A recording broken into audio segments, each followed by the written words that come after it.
শুভ দুপুর বন্ধুরা, দেখো আমি কিন্তু আবারও চলে এসেছি আজকে সেই রান্নাঘরে রান্না করতে। তো আজকে কি রান্না করব চলো তোমাদের সাথে সেটা শেয়ার করব। তো সবার প্রথমে তোমাদেরকে জানাই শুভ দুপুর। আর তোমরা কেমন আছো সবাই অবশ্যই কমেন্ট করে জানাবে। আমি কিন্তু ভালো আছি।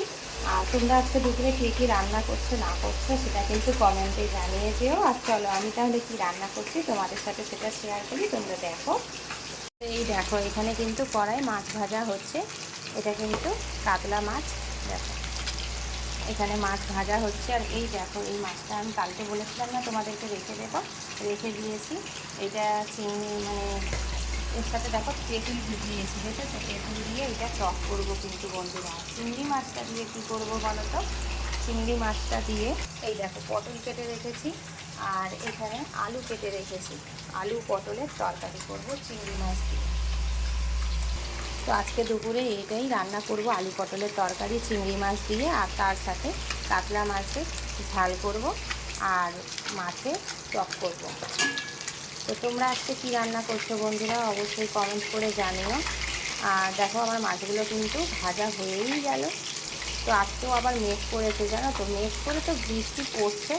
তো এই রকমভাবেই এখন চলবে, কেননা এখন তো বর্ষাকাল।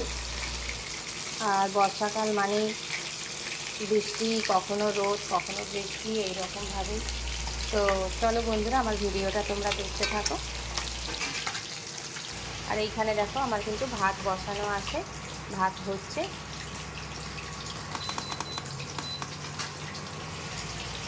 বন্ধুরা দেখো এখানে কিন্তু পটল আলু আর চিংড়ি মাছ দিয়ে দেখো কষাচ্ছি আমি। এরকমভাবে কষিয়ে কষিয়ে করলে খুব সুন্দর হয় খেতে। আর পটল দিয়ে আলু দিয়ে চিংড়ি মাছ দিয়ে তো খেতে দারুণ টেস্টি হয়, তোমরা জানো। আর এই দেখো এখানে কিন্তু মাছগুলো সব ভাজা হয়ে গেছে, আমি ভেজে রেখে দিয়েছি মাছগুলো।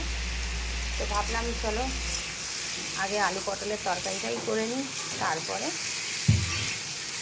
মাছ করব। এই মাত্র বৃষ্টি হচ্ছিল, আবার এক্ষুনি দেখো কী রোদ উঠেছে। এখন বর্ষাকাল এরকমই হবে। আমার ভাতটাও কিন্তু হয়েই এসছে, ভাতটা নামাবো। তো বন্ধুরা দেখো ফাইনালি কিন্তু আমার রান্না হয়ে গেল। তো কি কি রান্না করলাম তোমাদেরকে তো সেটা আমি বলেইছিলাম কি রান্না করব। তো এইখানে দেখো পটল দিয়ে আলু দিয়ে আর চিংড়ি মাছ দিয়ে তরকারি। তো দেখো দেখতে কীরকম হয়েছে অবশ্যই কমেন্ট করে জানাবে কিন্তু। তো একদম কষা কষা করে দেখো করেছি। আর তার সাথে দেখো এখানে বলেইছিলাম তোমাদেরকে কাতলা মাছের তেল ঝাল করব। এই দেখো জানো তো বন্ধুরা একটা পটকা ছিল, তাই পটকাটাকেও আমি মাছের মধ্যে দিয়ে দিলাম। পটকাটা অনেকটা বড় ছিল, কাতলা মাছের যেহেতু, তো অনেকটাই বড় ছিল বলে আমি আর নষ্ট করলাম না পটকাটাকে। তো নিয়ে যেহেতু এসেছিলো, তো আমি ভাবলাম কিসে দেবো, তো মাছের মধ্যেই দেখো দিয়ে দিয়েছি। ওই দেখো দেখতে পাচ্ছ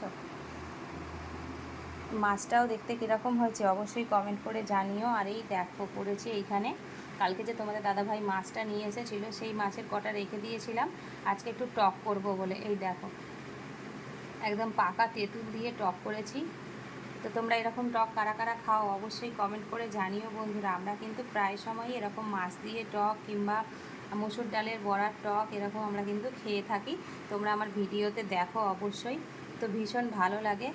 আর আমার এই আজকে রান্নাগুলো কীরকম হয়েছে অবশ্যই কমেন্ট করে জানিও কিন্তু বন্ধুরা।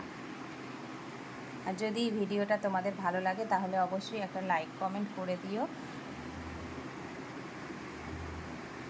আর তোমরা আজকে দুপুরে কি রান্না করেছো বন্ধুরা কমেন্ট করে জানিও কিন্তু। আমি তো করেছি এই সিম্পল মেনু, বেশি কিছু কিন্তু করিনি বন্ধুরা, এইটাই করেছি, এই দিয়েই দুপুরে খাওয়া দাওয়া করব।